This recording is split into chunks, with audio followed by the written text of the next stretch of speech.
looks like it's 4 after 6 p.m. and we'll start the meeting, the November meeting, with pledge of allegiance. Everybody rise. I pledge allegiance to the flag of the United States of America and to the republic for which it stands, one nation, under God, indivisible, with liberty and justice for all.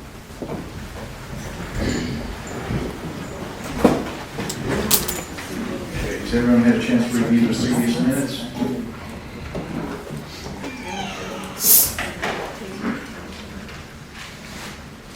I have, the chairman recommended we accept the minutes as written. Okay, I have a motion, do I have a second? I haven't seen them yet, and I can't vote for them in that respect. I wish we would postpone it until the next meeting, when we all have a chance to read them. I think we got them in advance. Yeah, we got them in advance. The minutes did go out. I received them. I received them. Okay. I believe we should just go ahead and take action on this. You could abstain if you like. Okay. All right. Certainly, it's the wish of the team here to go ahead, let's go ahead. All right. I have a motion to accept the minutes. Do I have a second? Second? Okay, motion is second. Any further discussion, corrections, changes? Those in favor? Aye. Those opposed? Abstaining? Okay. Minutes passed.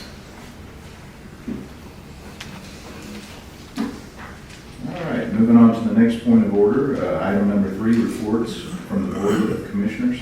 Mayor? All right, thank you, Mr. Chairman. Last meeting, the Board of Commissioners was on October the 15th. Items of interest for the Planning Commission. Building Inspector Blair reported that he had one new building permit for the month and has 24 open permits. Codes Enforcement Officer also reported that he had taken down some yard sale signs and everything was going smoothly. Fire Department report. Chief Stallions reported there had been minor flooding due to Hurricane Helene, but no major issues from the storm. Chief Stallions reported that everything was going well for the department. And then, let's see,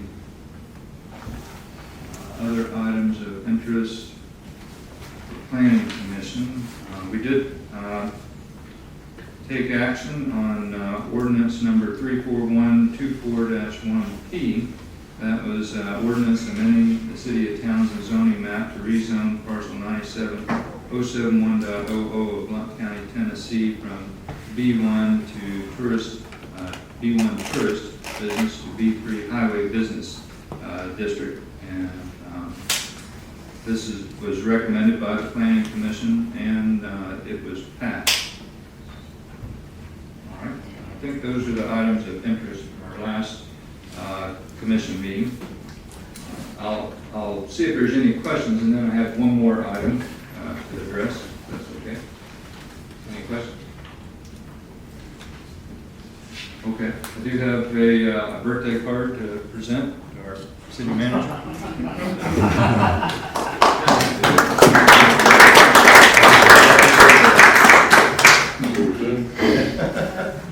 Happy birthday to you. Happy birthday to you. Happy birthday, dear Gayla. Happy birthday to you. Back over to you. All right. Thank you, Mayor. Thank you. I'm sure Gayla appreciates that too.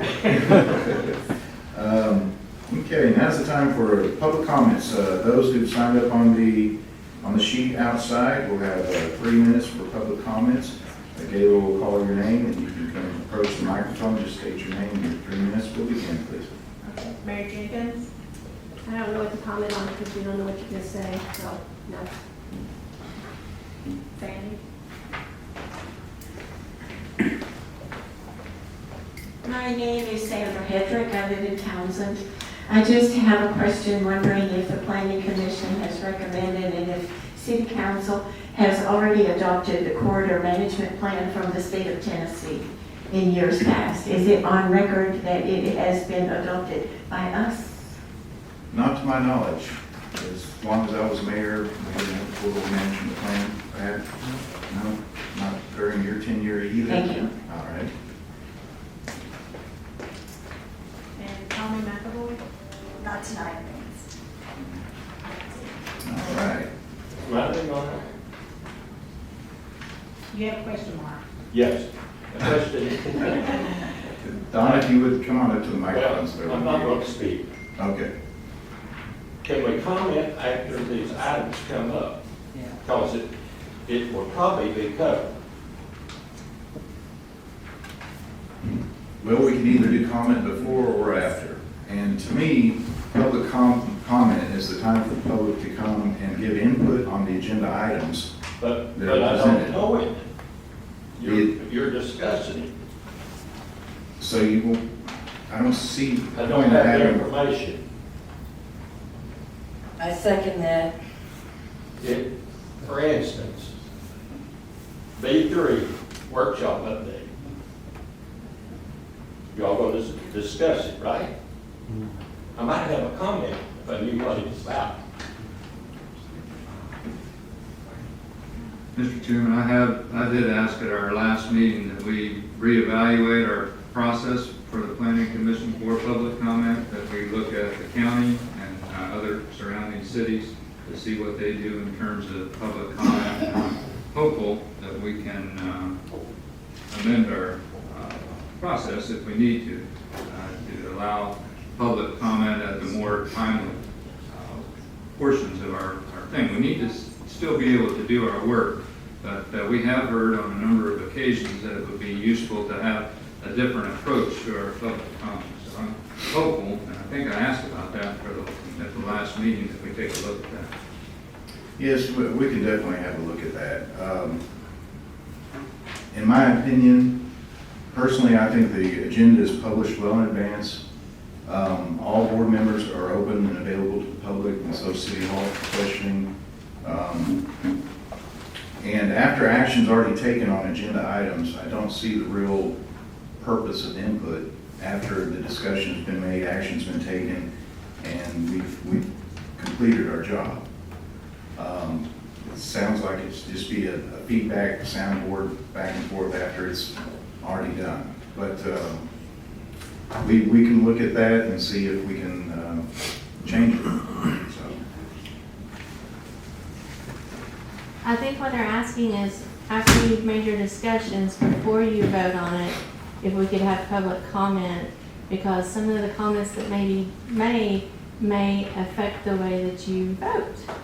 Yes, second that.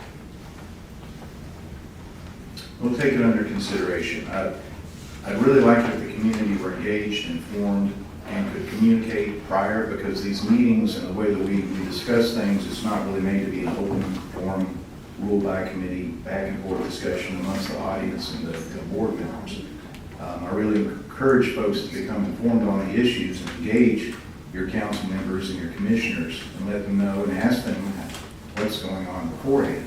I do have people in the community that do engage me on those things. And so the time of the public meeting, I'm trying to keep it from being a back and forth discussion, roundtable kind of situation where we can do our jobs. So we'll take that in consideration if we can figure out some kind of format that works.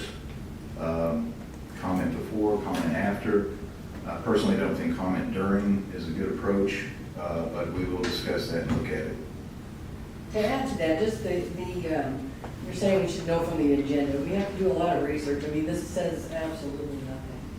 It doesn't tell me one thing that's going on tonight. Or I didn't know to come in tonight or not, but I have no idea what any of this means, and I didn't have time to do research because I work, I'm on another committee, and I can do other things, and so that's part of the issue, I think, too. I understand. One way that I'm familiar with this working in the past and that I worked with, and I was listening carefully to our attorney at the last meeting where he touched on ways that we could change the public comment process. The item can be presented and discussed by staff We have preparation, if we have preparation in advance for that. The chairman will then call us into a public hearing. There'll be a motion for a public hearing. There'll be a second, there'll be a vote for that public hearing. Then the chairman could ask for all those who wish to vote or wish to speak in favor of this issue, this item. Please come up and we'll run through those. All those then next who wish to speak in opposition to this item can speak, and then they're given their chance. Then the public hearing is closed. Then the planning commission will have their opportunity to speak. We will have an opportunity at that point in time, previous, to hear what might be of concern to you, so we might include that as a part of our questioning of the applicant as part of the process. That's the way, and then of course we vote and we have made then a recommendation. That's the way that I've seen it work in the past, and worked rather well. The part that I had left out before, perhaps in discussing this with some of our leaders here, would be, and again reminded by the attorney at the last meeting, to call the public hearing such that we are in public session and having a public hearing when we hear your comments on items of consideration by the planning commission. Might also work that way, if you'll indulge me, it might also work that way with the elected officials. Mike, can I have one more comment? Ever since the city in California called 29 Palms has been Yonder's threatening to build a place there. And so I've been reading all of their planning commission meeting, and they do a good job of, in the agenda, instead of just one-liner, they put 2 or 3 good sentences in there that describe what's going to go on. Perhaps that would be middle ground, a way of giving the audience something to read about, and maybe ask you or me or whoever a question ahead of time. Anyway, that's how 29 Palms does. All right. Additionally, at the time the agenda is published, that is available for public review and available for review by the planning commission, we would have an agenda package to which we could refer and to which the public might refer as well, as a part of the process of getting ready for the meeting and preparing for any remarks that you might have in advance of that meeting. That's a good way to have information out there before we actually would get into discussion with that. We've got some of this tonight. I got this tonight on item number 5A, and that's, this is very good material. I doubt the public has had a chance to see this yet, I don't know. But that's the kind of thing that would be in the agenda package that would be quite valuable for you as commentors and for us in preparation for and in advance for the meeting.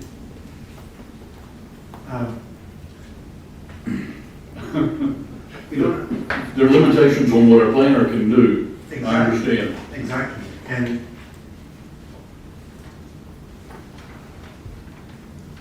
when I review something, is to present it at the meeting, not to present it before the meeting, for it to be for discussion. My bandwidth will not allow me to work on, I have 5 other committees to work on. And I also do the transportation for 16 counties, not accordingly. So to have something presented beforehand would be There are limitations because we don't have full-time staff, and we are a small town. yes. Okay. Please. All right. Like I mentioned before, this is something, once again, that does not need to be discussed in an open meeting. We have an agenda right here in front of us. These are our action items. These are the things that we are supposed to get through as a committee. We have a set of regulations about how to go through the agenda and go through these action items to make decisions. That is our job.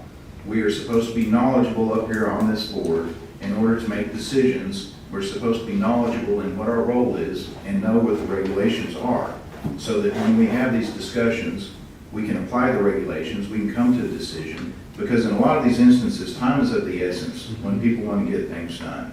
When they have site plans to review or when we have ordinances to change, there's a reason behind doing that.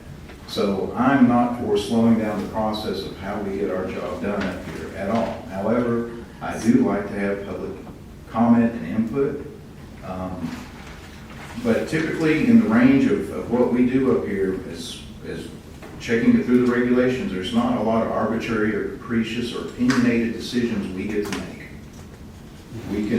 We're governed by this book. So we know it, we apply it, and we get things done. However, we will look at options to maybe improve the agenda, maybe improve some comment or accessibility later on, so. Let's go ahead and agree that we'll look at this later and let's get on with our agenda. Yes, the one thing I would add to that is that the particulars of each application may be different.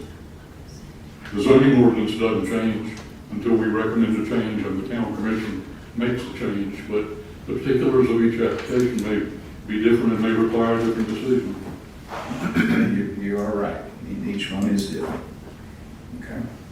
All right. If we have no more public comment, then let's move into the new business section, item 5A, 75511 Old Highway 73, applicant Mike Akers. This is an application that we've been working on since August for a proposed business at a B1 parcel owned by Mr. Aker. And we have looked at several different site plans and revisions. Kim and I met with Mr. Aker about 2 weeks ago where we discussed all the things that needed to be applied to his site plan and review that so that it can be actionable tonight.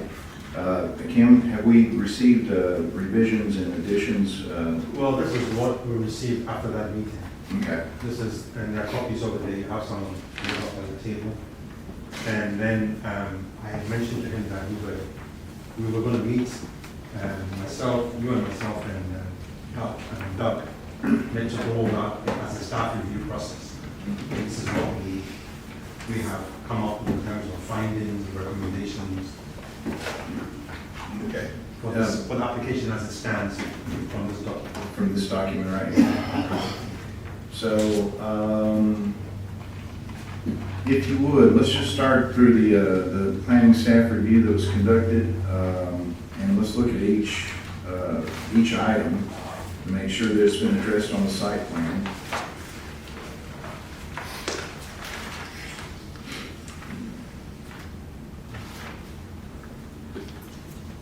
Okay. Here it is on the second page, staff comments.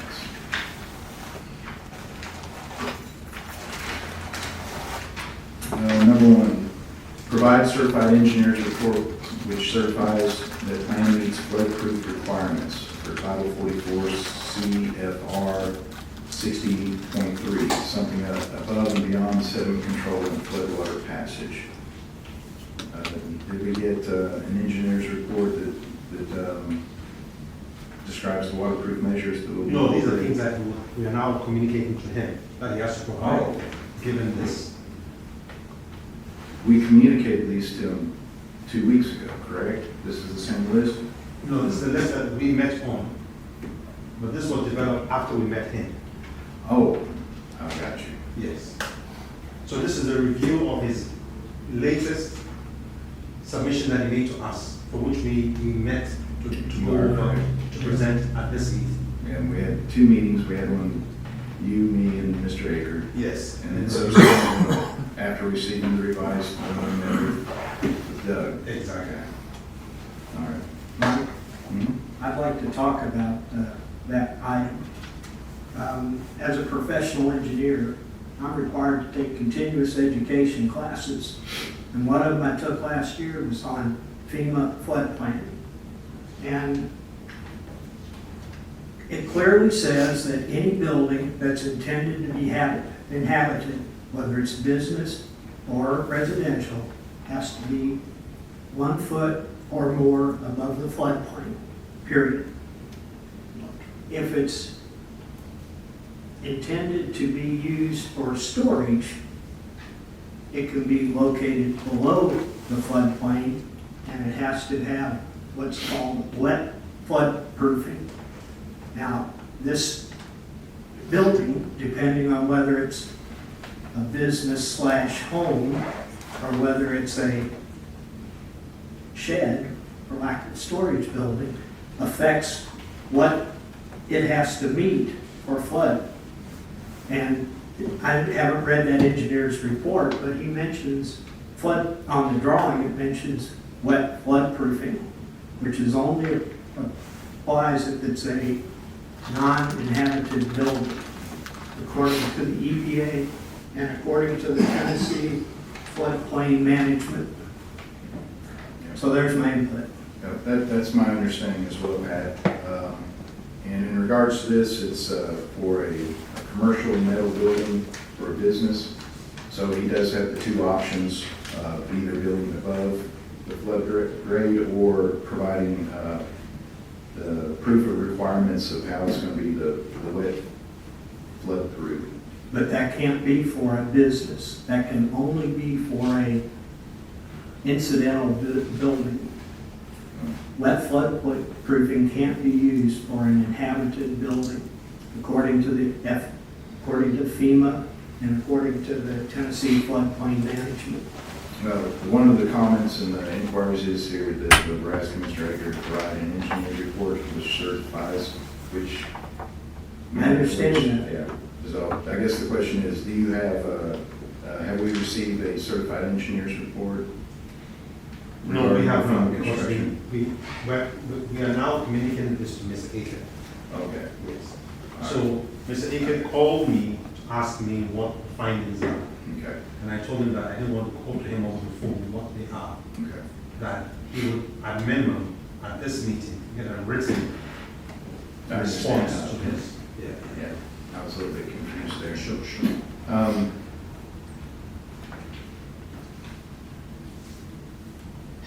Do you want to go ahead and read these again? Yeah, sure. So other than number one, number two was that the documents he gave us would meet B1 regulations, but would not meet B2, assuming that he's still applying for a rezone. And then, therefore, his plan does not align with his request for a rezone. One of the things we have struggled with over the past several months is to have a definitive, determinable request that he is exceeded. So,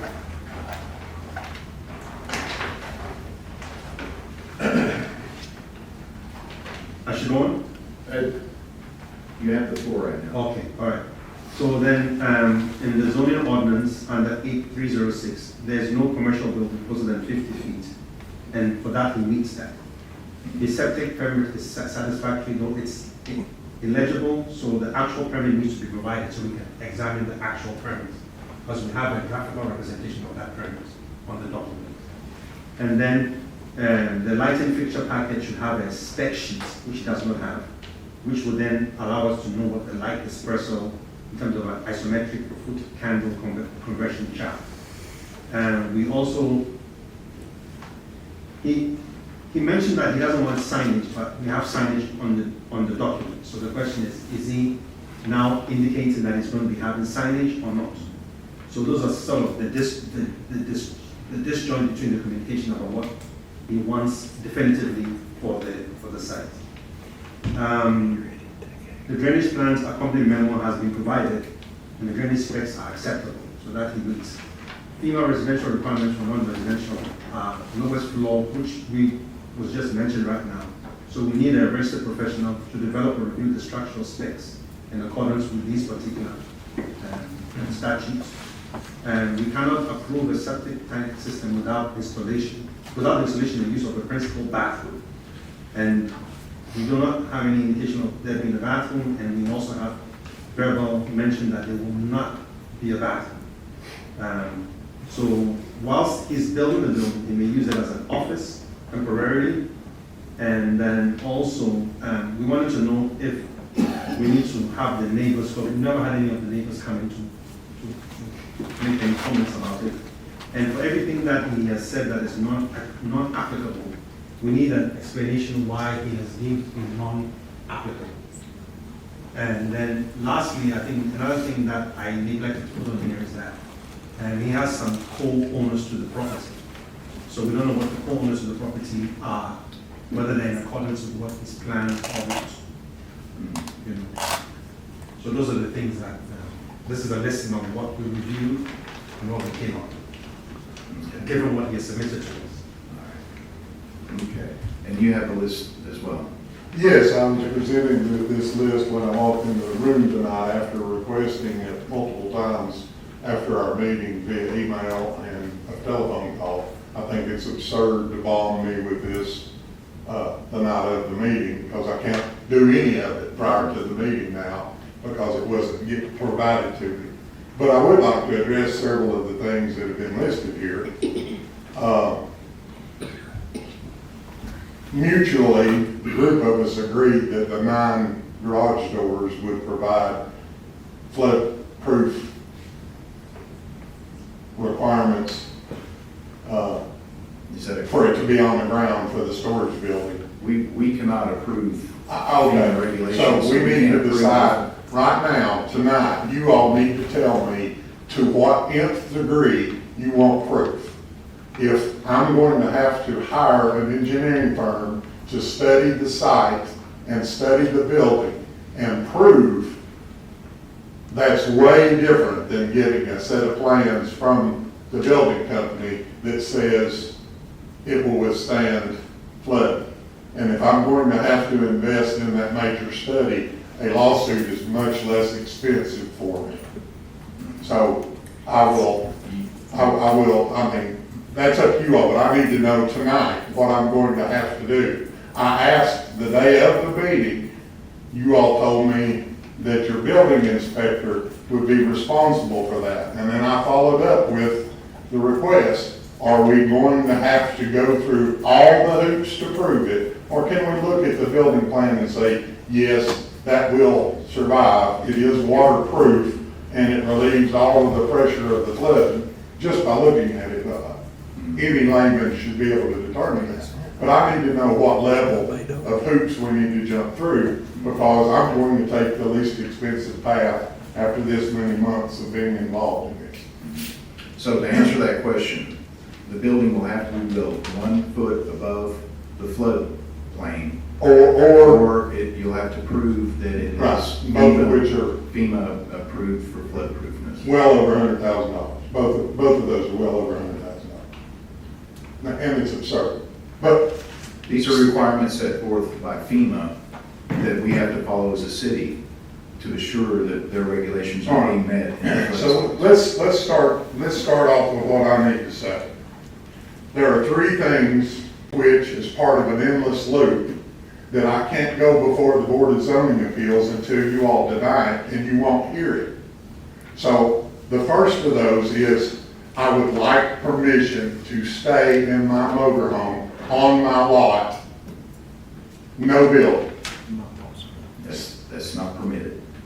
Give me an official denial so I can go before the Board of Zoning Appeals, because they have the right, the legal right, with the state of Tennessee to issue a conditional use permit for me to do that. But I can't go before the Board of Zoning Appeals until you all tell me no. So please tell me no if that's the answer. But I will tell you that it's the least offensive thing to the Townsend community to look at my motorhome however many nights I choose to stay in it versus building any commercial building. Guaranteed. The commercial buildings there 365 days a year in perpetuity. It will be there forever. If you're representing the people of Townsend, it's in your best interest for me to get a conditional use permit issued by your Board of Zoning Appeals, which is Tennessee state law eligible to be done. But I can't even get on, I can't get an agenda. I can't go before the Board of Zoning Appeals till you tell me I can't stay in my motor. In order to go before the Board of Zoning Appeals, you have to be denied a permit or to be cited, I would think, that you. So I gave you a site plan the very first month that you had a site plan that was for a permit to stay on the lot, and you didn't hear it. You did not give us a site plan to receive a permit to park your, you. Yes, you it was, provided- it was, It was a permit to build a building. no, sir. There Yes. were two site plans presented that night, the first of which was no building, said so on the site plan, no building, just a parking pad for the motorhome. And the other one was a building that we've been discussing, we got to discuss it that night, but you wouldn't discuss the just motorhome. So I'm asking that you deny that permit if you're not going to let me do it, so that we can then schedule to go before the Board of Zoning Appeals. There is one route we can take. Well, Kim, I'll go ahead. Well, first of all, I think what I want to make clear is that each submission for us to review has not met all the conditions for us to consider it and review it. Mhm. So if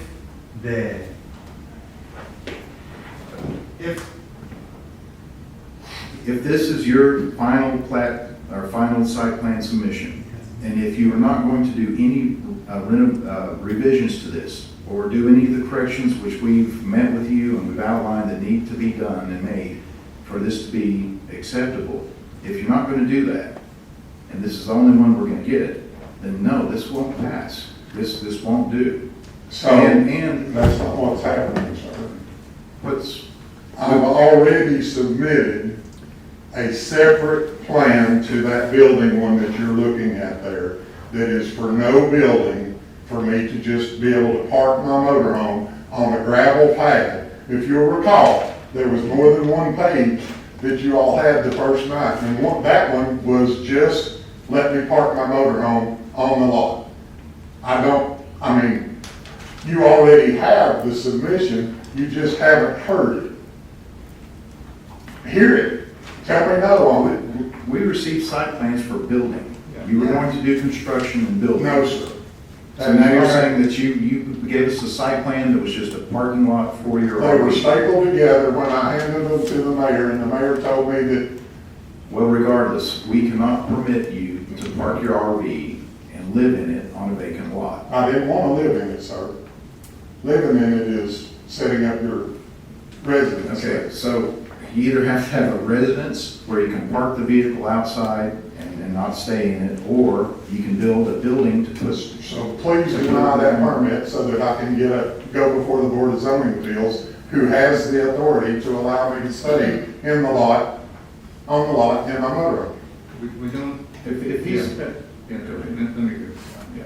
Yeah, thanks, Mr. Eckert. We don't, according to my understanding, we don't issue permits for exceptions to the rules. I realize that that's not written in your rules, but Tennessee state law does trump Townsend state law, and I do have the right to appear before the Board of Zoning Appeals for something that I've been denied. But you won't deny it, so you've got me in an endless loop, and it's on purpose, obviously, but deny it, let me appear before the board. Here's the action that I believe we can take as a board. Okay. If this is his final and best site plan that he's going No, to it submit. is not. That's a totally separate issue. I told you I've got 3 issues I'm But if you would ready. let me finish, please, Okay. Mr. Aker.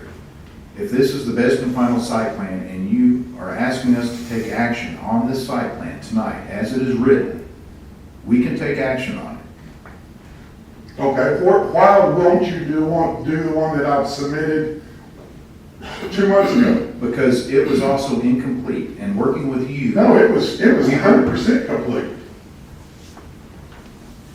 Then why wasn't it approved or denied? There was no action taken on it. You wouldn't hear it. I kept trying to say there's more than one application in front of you. I listed the 2 different applications on the form when I wanted to be on the agenda. Okay. Irregardless of the past and how we envisioned it happen. I have been working with you to develop a site plan for your business, Yeah. for your business storage building, yes, sir. from the very beginning. And once again, if you would request this, And that building was on there that first night. There was If you 2 would- site plans. if you'd like for me to ask this board to take action on this, we will. And then upon its denial, then I believe that you have the right to go to the BZA. But I have a very good idea that the BZA, your hardship, when you go before the BZA is gonna be, I was denied a site plan. My site plan failed. And then they're gonna say, well, maybe you need to do what the planning commission suggested in order to complete the site plan so they can take action on it. Correct, that's item number 2 on my list. I told you I had 3 things on the list. Well, I'm trying to discuss item number 1. That's item number 2. Okay. Item number 3 is rezoning. There's 3 things that I want to discuss. One of which is a site plan that's been in front of you for 3 months now that has had no ruling on it. It's because we've been trying to get it complete. So, No, sir. yes, that is what we have been doing. That is why we've met with you time and time again. That's why it keeps coming up here and why we keep making recommendations. We have a list of recommendations. For a building. No, to make your site plan acceptable to where it will pass, where it meets our regulations. Okay. And you have not provided that yet. Okay. As I was informed when I walked into the room tonight, even though we had a meeting and a list of things that I complied with, and all of this is in addition to that list. Well, at the meeting, we did discuss some of these things too with you that were still needed. The setback requirements that he lists as number 2, the plan meets. That is in reference, if you choose to go to a B2, I understand it meets it in B2 as well, as drawn. It meets it in B1, it it meets, doesn't meet it in B2. yeah. It meets the setback requirements that you have listed here for B2. You said B2 requires 30 feet in front, 25 feet on the sides, and 30 feet front, back's 25 feet, and sides are 10 feet, is what you have listed there. And then you say no commercial building closer than 50 feet. It is not closer than 50 feet to either border of the sides, nor the back, nor the front. Well, the setbacks are listed here in our regulations that are online and available to review. I understand. If you look at the drawing in front of you, you'll see that it's not within 50 feet of any border. It's right there on the site plan. It's not within 50 feet of either. I think it refers to your field drain being within 10 feet of the front setback. It's the field drain that needs to be moved back out of the setback area, not your building. Sir, if you'll look at the setback lines drawn near the property line, where it shows 10 feet on each side, each of my sidelines shows 10 feet. If you'll look at how far the building is away, it's further than 50 feet. And I'm referencing your septic system is within your setback. If you go to a B2, that's what our planner was referring to here. If you go It's to further down the page. yeah, So he says that you can't approve my septic permit. My septic permit is already approved. these are just staff comments of options. You know, if you want to go ahead with the B1, then you can have the septic where it is. If you choose to go ahead with your B2 request, then you'll have to modify the site plan so that it meets those requirements for the front setback. Yeah, and your septic is approved, but the use for which you're gonna hook up to the septic is the issue here. I hope you understand. So the permit to have a facility for a septic tank, it meets it, yes, they have said so. The question is, what are you hooking up to the septic, My temporary office. which is your RV? Correct. All right. So you're building a septic for the temporary use of an office. Correct. You need to put your sewer somewhere. You can't dump it out on the ground. Well, with a mobile home, you can drive it to a place and have it I done. understand. But it also says that I can have it there the entire time until the building's finished, which is not convenient to move it. So we will want to put it in the septic system that has been approved by Blount County. Yeah, the fact that Blount County has approved the septic system doesn't mean they've applied, they have approved you to use it for your RV. I hope you understand. Because I'm not sure they knew, and even if they knew, the issue is that they don't approve that you can hook it up to an RV or not. They've approved a septic system. The septic system is going to hook up to something. you're saying you wanted to hook it up to your vehicle, and the ordinance doesn't allow you to do that. The ordinance doesn't deny me to hook it up to drain in my own septic system anywhere. The ordinance says that I can't park on my lot that my family's owned for 67 years. That's what the ordinance says. It doesn't say I can't empty my septic system, I can't empty my bus's tank into a septic system. It doesn't say that anywhere. That is correct. That is true. And when I look at this, it's his prerogative to build a field drain if it meets our requirements, as well as all the other requirements for this site plan. So, I guess my question to you is, are we going to work forward on getting the site plan requirements done, or if you'd like for us, ask us to take action on this, we can take action on this, you can go a different route? No, I guess we'll continue playing the perpetual games, but if the man would have given me this list prior to tonight, we maybe could have done a bunch of these before I came to the room. Hold on. When we give a submission, it's for me to review it and provide it at the meeting. It's not for me to give him a report. He doesn't like it, he brings it back to me, I have to rewrite it back and forth to the next meeting. That's not the way it works. You give me a submission, I review it and provide it at the meeting. It's not for me to provide a report to you for us to go haggle over it until you are satisfied with it. I can't do that. That's not done. You submit if the request was definitive and clear and it wasn't always being shifted. And we have 3 requests that can take the action down any path.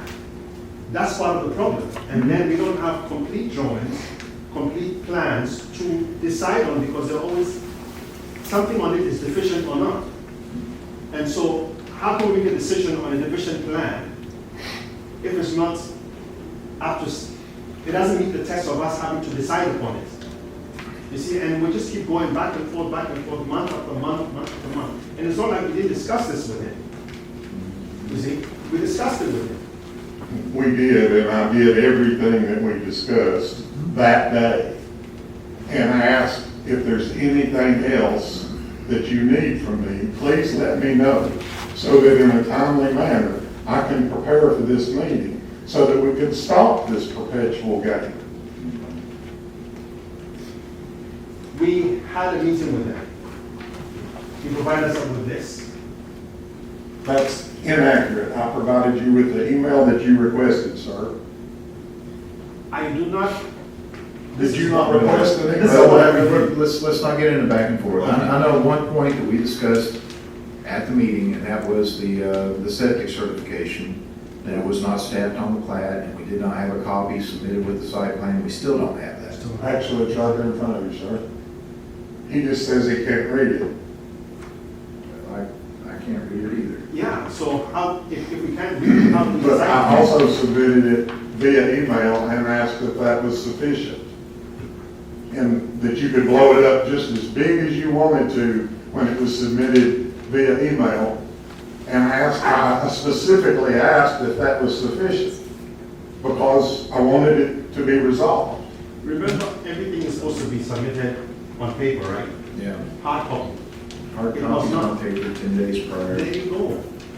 I think the problem is getting it all together in one place, in one submission that's relevant and that has all the information, still even. So do you remember in the discussion when I was told Blount County doesn't do that on the paperwork? They don't sign off on site plans. They give you a permit, and that I had the permit, and then I submitted it that day, where it could have been printed out the size of a piece of paper, if it was, and asked if that was sufficient. I never saw the permit. I never had it. It hasn't been emailed to me. I haven't seen a hard copy in the office or anything, anywhere. I haven't seen an engineer's report that says that the building standards meet their FEMA regulations, their codes. That was the only question that was asked the day of the meeting that we were waiting to hear from Doug Blair on an answer of what we were going to actually debate. If you'll recall, that is precisely the way the discussion went. And I asked via email more than once, do we know which direction that's going? And so we're going to find out tonight. So obviously I found out tonight that that's not going to, that it's not going to work. The common sense aspect's not going to work. We have to provide some sort of proof. Yeah. I don't know who says it is proof. No, FEMA's not going to come in here and testify that my building. We have an agreement with FEMA that will uphold the regulations. Doug, if you want to. Yeah, can I understand that. Can I provide some clarity on the FEMA requirement? Kevin Gardner is the East Tennessee representative for FEMA. He and I spoke on the phone. He said regardless of what happens on that lot, you have two options. You can either raise the elevation 12 inches above floodplain, or you can hire an engineer that says whatever you're building on that said property is flood proof. Doesn't matter if it's steel, concrete, doesn't matter if it's made out of asphalt, whatever. It has to be flood proof, not waterproof, but flood proof. He was very adamant about that. He said us as a jurisdiction, we've been in a lot of trouble with that. And there's a lot of things that come into play with that. Hydrostatic pressure, river flow, trees could be picked up upstream and washed into your building, poking holes in the sides, things like that. So he was very adamant that we need to be careful with that. And my requirement through my office is going to be that I have a letter from somebody that says you meet the standard of Title 41, Chapter 1, 603 that's on your paperwork there, because. So that's all you need, is a letter from an engineering firm that says that. That that's all I'm going to require. Now, these guys may have something else, but that was what the FEMA representative told us to make sure that we were firm on. You either build your building 12 inches above the 100-year floodplain, or you provide us with proof that it is a flood-proof building, which could be hatches. There's all kinds of ways that engineers could design that. Not saying that my building is waterproof, but flood-proof is the word that we're looking for. I understand. No, that was our question that we left the room with that day, was knowing that information right there. Do you have a comment, Mayor? I do. Mr. Aker, you've been pretty straight up with us. You've told us that what you want to do is camp in your motorhome on your lot. And we've told you that there's a regulation that says that you can't do that. There are certain exceptions to that regulation. Just about all of them are around storing an RV or using it properly in an RV site. You can't submit it, my understanding, you can't submit a site plan just to get out of complying with an ordinance. You can submit a site plan to do a permitted use, and that lot has a lot of different permitted uses on it. But if your intention for building this building is still to be able to camp in your motorhome, none of these exceptions say that you can occupy it. I don't want you to go away and really work and spend a lot of time and energy on this if your intention is still just to be able to drive your motorhome up and park it. It's just prohibited. Now, our citizens have a reason for all these ordinances. I don't know when this ordinance came on the books, but I can imagine that there's a rationale for it. And if our citizens don't support a rationale for a regulation, there's a process to change that regulation. I appreciate the fact that your camper, your motorhome, is a really nice one. But our regulations have to work for everybody. And so I think we've been trying to give you good guidance. We've been trying to work with you to allow you every permitted use that's permissible on a B1 lot. If you want to rezone it to B2, you're certainly allowed all those permitted uses. But if your ultimate intention is to drive your motorhome up there, connect it to whatever, and be able to camp out of it, to occupy it, none of these exceptions say that you can occupy it. You can store it. And that's what these exceptions are about. Correct. That is correct. But what happens inside my home, inside my garage, inside my barn, inside my carport, that's not visible from outside, is my business. That's not exactly true. Well, it is. Well, So, let me just clarify. If you're looking after the citizens of Townsend's best interest, your best interest is to allow me to appear before the BZA and request a conditional use permit, which Tennessee state law authorizes them to give me. That is what's in the best interest of Townsend. My ownership of this land predates any zoning, any restrictions on it by more than 50 years. And telling me I can't park on my lot is absolutely not going to hold up in front of 12 of my peers. It will not. And that will be very expensive for me and the city of Townsend. But I intend to be able to spend time on my lot. I do intend to spend time on my lot. My granddad bought that lot a long time ago. In fact, I'm 100% sure that the pre-existing use that he bought the lot for, you all wouldn't permit now if we wanted to rebuild it. there are a lot of permitted uses for that lot. We're not telling you that you can't. Well, I can't build a house on it. You can do anything that anybody else can do that's in that zone. And we're trying to help you to figure out what that is, but. You what it can't probably build a single doesn't- dwelling home in B1 in the city of Townsend. You Can't be done. Well, you can build other buildings there, and you can ask to have a rezone to R1. I haven't, that's number 3 on my list of mine, is to ask for it to be rezoned so that I can build a single-family dwelling on the property. If I so choose. And then there's requirements for that, and we're happy to help you follow those requirements. Exactly, that's what we've been trying to So, work with you. so let me have the opportunity to go before the Board of Zoning Appeals so that they can be on record as to hearing my complaint and denying or approving it, and I can go to the state people after I've been denied that, if I've been denied that. Please, first of all, please give us the site plan.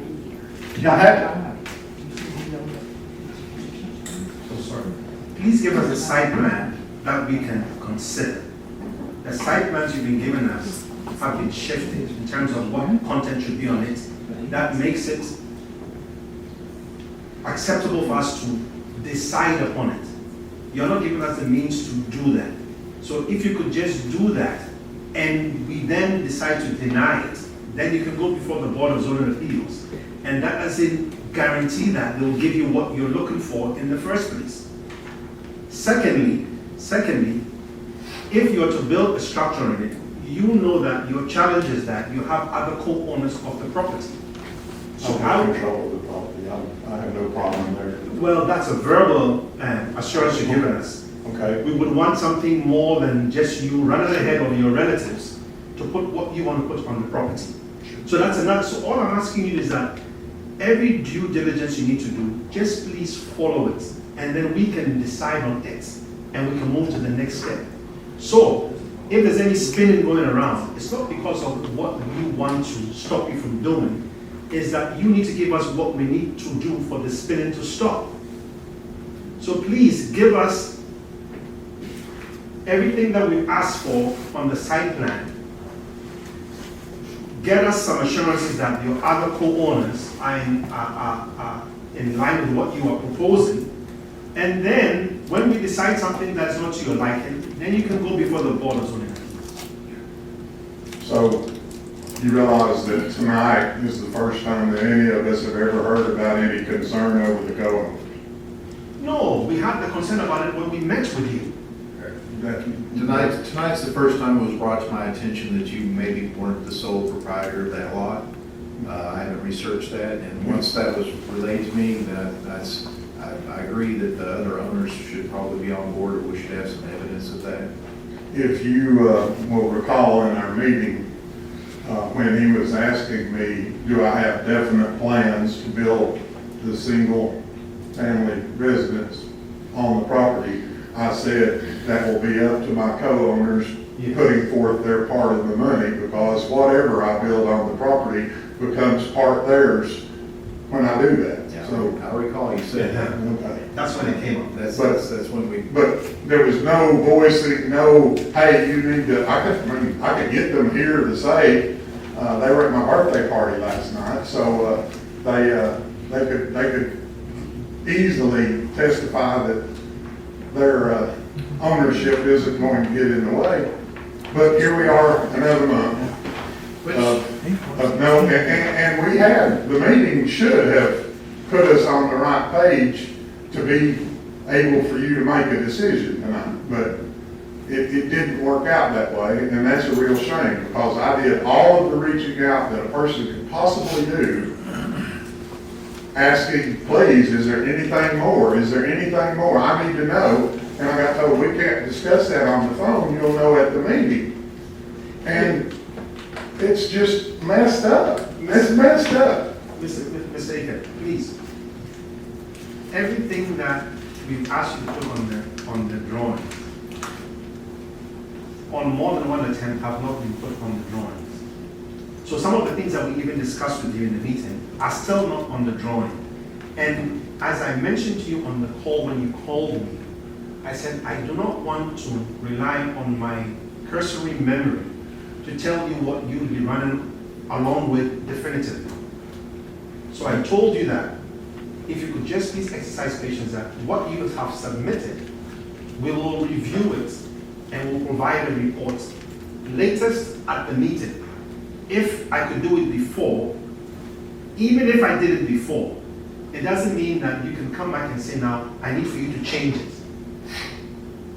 I believe I copied several of you all on those emails where I was complying with everything that was mentioned in the meeting and asked if, as submitted, if it was enough. And please let me know if there's anything that's not enough so that I can address it. I believe several of you, I believe several of you, I know Ms. Webb was included on the email.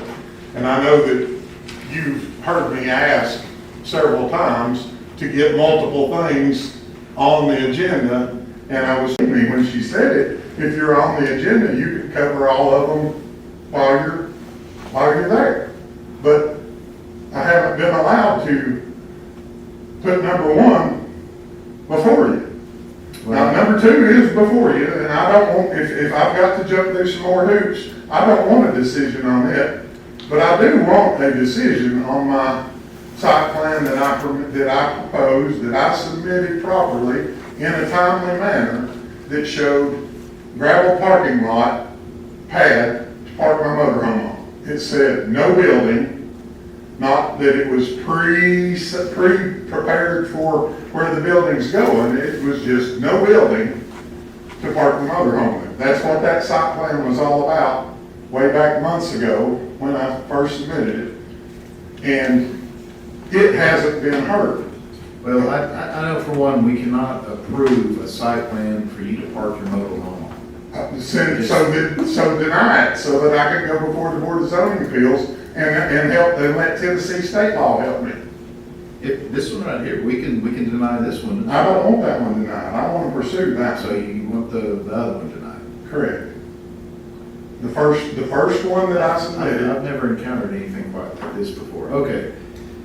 Seems like we're chasing our tail. It seems like since August, we've been trying to get a site plan that's actionable. It seems like 2 weeks ago, we discussed things in depth, even the lighting plan, where I said that, you just need to get us an isometric foot candle print of the fixture types that you're gonna be using, that you'll be installing, and let us know the distance from the side of the parcel so we can figure out that's not even been provided here. There's nothing been added to this site plan that I can see since the last time we looked at it, since our meeting, since we discussed these points. So you want us to take action on this site plan that's been set before us right now, or do you want to go back and revise it with the changes that we've outlined in the All right. I think the meeting was an absolute waste of all of us' time. When I was told that I could email that stuff, I emailed that stuff, and now I'm told I haven't submitted it. You emailed a lighting plan. Yes, I did not get a lighting plan. I understand. Even that, You even then, don't have the we have- email, you don't have the email we need- that I asked multiple times if that was sufficient. No. And I rely on hard copies that come into this office. That is what we rely on to get our information here. That's why they have to be submitted.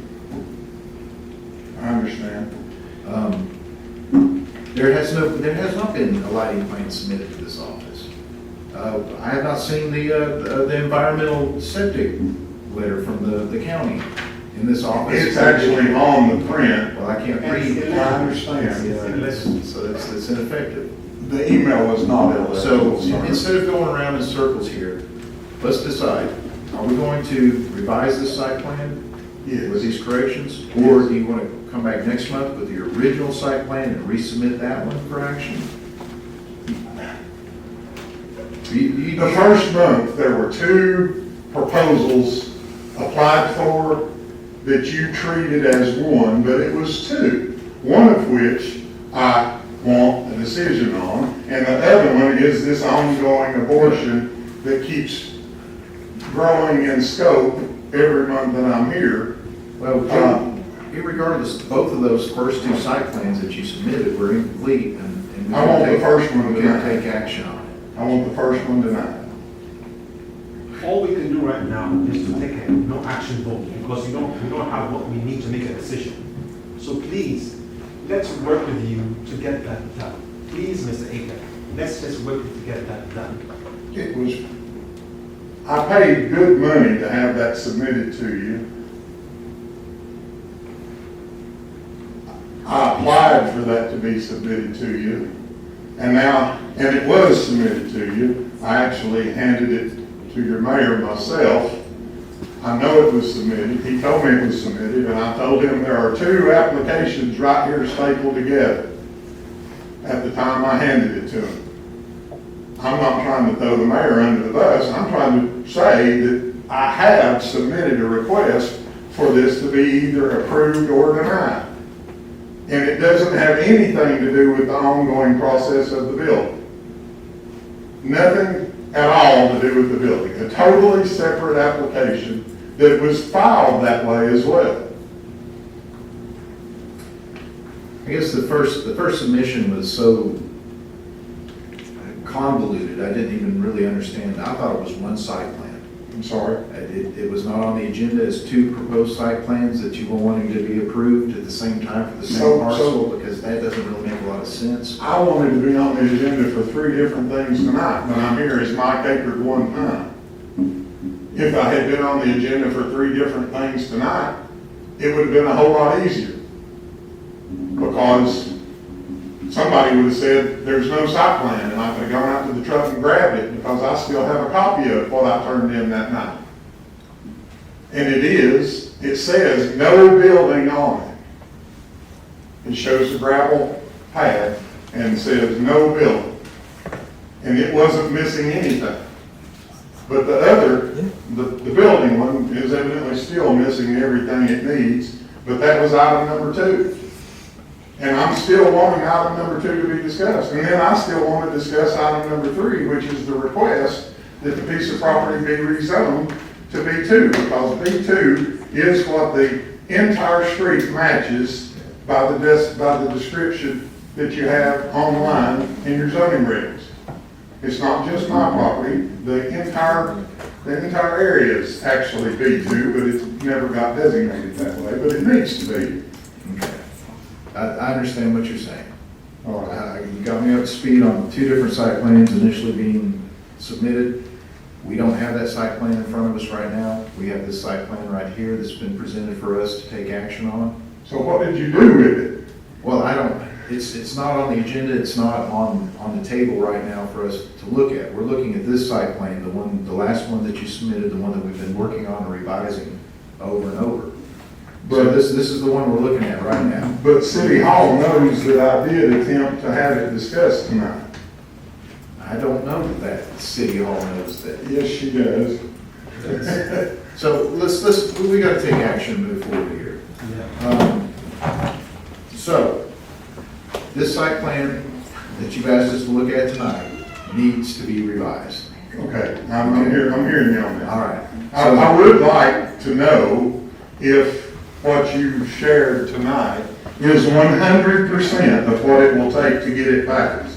I mean, I'm not talking about 99.999, I'm talking about 100%. If we have 100% of what's been discussed tonight on the next site plan, is that enough to pass it?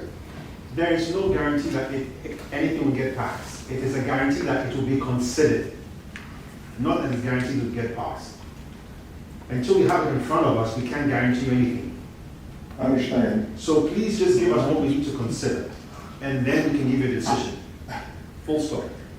Other than the letter from the engineering firm, I have submitted everything that we discussed in that meeting, and I requested that I get to know about what was going to be necessary for that issue, so I could have the potential to have it here tonight.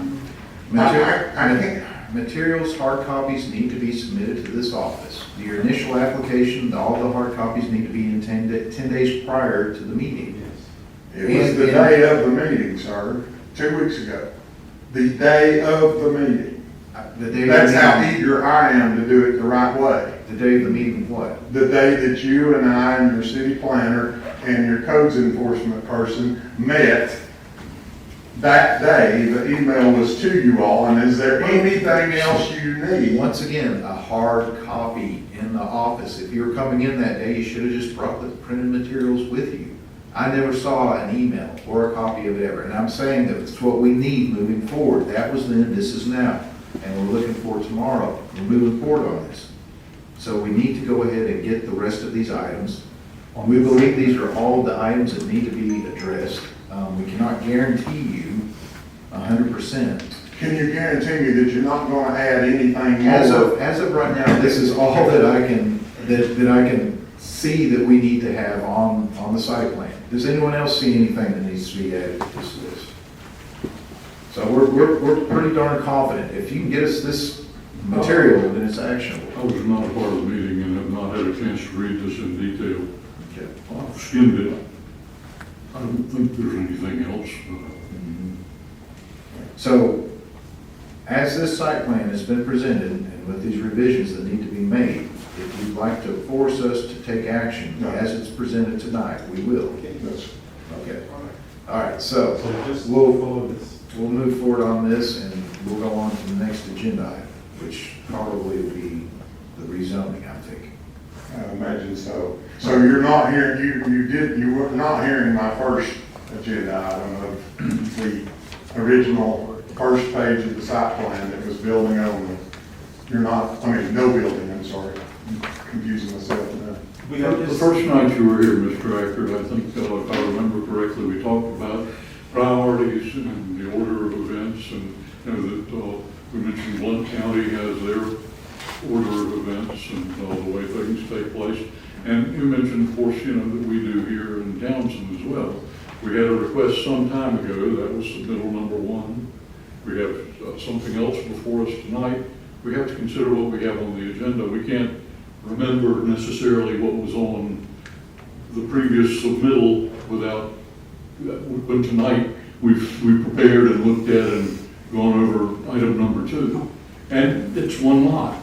You've given us a different idea of what it is that you want to do on that lot. Would you advise me what else a citizen needs to do other than asking the city manager to get on the agenda for 3 different items and my name's on there once?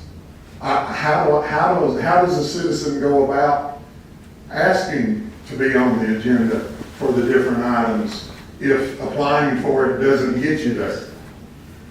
I have been very eager to try to get this to be happening in an efficient manner, and It seems beyond reason, though, to me, to be on the agenda for two different items if both of them are a site plan for the same lot. And I would say that what the three things you're asking for are quite internally contradictory. So if you want to go from B1 to B2, that's one thing. I don't think there's any administrative issues that we have with that request. Okay. What we have an issue with is that you're not giving us what we need to do to make a decision. Now, even when we make the decision, there are still some issues with us using the site plan as against your zoning. Because your site plan meets the requirement for one zoning that is pre-existing. For the proposed zoning, it does not. Okay, good. So until you give us a plan for that, a site plan to address the B2, then also, you have ultimately said that when we distill your request, as the mayor has told you, it can happen for you to use it as your, so what you're telling us, what you ultimately want to do, is in contradiction to what you're saying that you want to have us consider it for. So if your request is simply to label it as an RV, then tell us that that is your sole request before us, and we can decide upon that and be done with it. And then you can go to the BZA with the hope that they will consider you. But I did. She just brought them in here, I think. I didn't say you did not. I'm sorry? I never said that. Okay, all right. You want me to do it again? So, the reason why there are so many different requests is because, well, I want the least expensive path to accomplish use of my property that I should have anyway. And because the state of Tennessee steps in and allows for conditional use permits, I need to either be approved or denied for a conditional use permit so that we can know how to handle it with the state of Tennessee. Because, well, there aren't any other properties in Townsend where we own both sides of the river, and we've owned it for over 60 years, and it's easy to do a conditional use permit, totally legal, and it's the least invasive aspect of what would happen to the city of Townsend that we all claim we want to preserve. It's the least offensive option. There's nothing there right now, and that's the way it's going to look most of the time. But make me build something and you get to look at it forever. The BZA should care about that. In fact, you all should poll your citizens to see how they would rather it be. But that's not your job like it is the BZA's. The BZA is who's supposed to hear that. Okay, so, That's why I want to be told no on number one. well, bring number one back next month as it was written.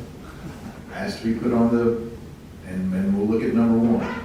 If, like I said, if you want us to take Can you action on produce this, a copy of number one for me? it's not on the agenda, we're not prepared to look at it or take action on it right now. That's not something we're ready to look at. So the left hand doesn't know what the right hand's doing, is what I'm trying to tell you. I'm getting told one thing when I'm applying and a different thing when I'm in here in front of you. I'm not throwing anybody under the bus. I'm just saying, help me figure out a way to get it on the agenda, and it would have already been there as a separate item. Help me. Mr. Aker, I'll make a try on this as well. When you came in initially, you were pretty clear that what you wanted to do was to be able to camp in your motorhome on your lot, and that's not permitted. And we tried to help you by writing to you and telling you what the different exceptions are for potentially storing a motorhome on there. And so we provided that information to you, and you came back to us and you had a number of different proposals. Can't remember how many different proposals There's there were. only two presented to this board. And I think my recollection of the meeting where we discussed that is you felt the most viable proposal to go forward was to build a building on there, and so we've been trying to help with building a building. We've got a new curve thrown at me about the flood proof. I was told that it needed to be waterproof initially, and it is actually flood proof that got given to me later. And then 2 weeks ago in a meeting, I explained that we needed to know what was involved in flood proof, and now we know that, so I can chase that. That's on me now, to chase that. If I want to build that building, I have to either raise it 4 feet or make it certified flood proof by an engineering firm. Well, one of the things I want to say is that property owners do have a right to use their property. It doesn't seem that way. Well, they do, and there's a whole lot of permitted uses for that lot. Camping in a motorhome doesn't seem to be one that is compliant with the ordinances. And what I've tried to tell you tonight, and I know you're frustrated, I know you're expending a whole lot of energy on this. If the whole scenario around building a building is to bring the motorhome on there and use that to occupy and to camp out of that, I don't think that's going to be workable. People do have a right to build businesses in the business zone. They have a right to build neighborhood businesses in the B2 zoning. So there are things that you can do, but it seems like fundamentally what you want to do is not allowed. But it's an arbitrary and capricious ruling that it's not allowed, that the BZA can hear, and so can the state of Tennessee if I can get before the BZA, because there's no reason behind it. It's in Townsend's residents' best interest that I do it that way than any other way. And what I do inside my building, that's on me. Well, but a building has to be built to certain specifications. Correct. And those are in the regulations. And I agree with and that. I think I've shared with you, we acknowledge that there is such a thing in Tennessee as a conditional use permit, but we don't have any regulations around conditional use permits. No, it's a state law. It's not, it doesn't have It to be is a a law. state law, we understand that. I understand. But there are a number of things that conditional use permit that people would have to consider. Is it compatible? Is it compliant? Is it a hardship? You heard the chairman tonight talk about what the hardship is, and so you would have to demonstrate that you have some sort of a hardship. In a state court, I understand all of that, Well, but I have to be denied first. well, And y'all are walking around doing everything you can to not deny me, because you know I'm going to state court. Because, well, it's an arbitrary and capricious decision that 12 of my peers won't see on your side of the, on your side of the argument. And you'll admit, if you're being honest, that your citizens would rather look at the lot like it is right now when I'm not there, and with the motorhome when I am there, and that's what zoning was all about. That's the reason that zoning exists anywhere. you know, our citizens expect that we'll apply the rules consistently to everybody. And that's what the Okay, so- Tennessee state law came in for. That's why it says condition. Well, it has to be consistent and fair for everybody. And seeing the fifth wheel trailer less than 100 yards from my property means it's pretty consistent with the use in the neighborhood right now as far as what things look like. So again, it's arbitrary and capricious to tell me no because I don't have a house there. But you won't let me build a house there because we got to rezone it in order to get a house built there, which is the next item on the agenda. I would like to be able to build a house there.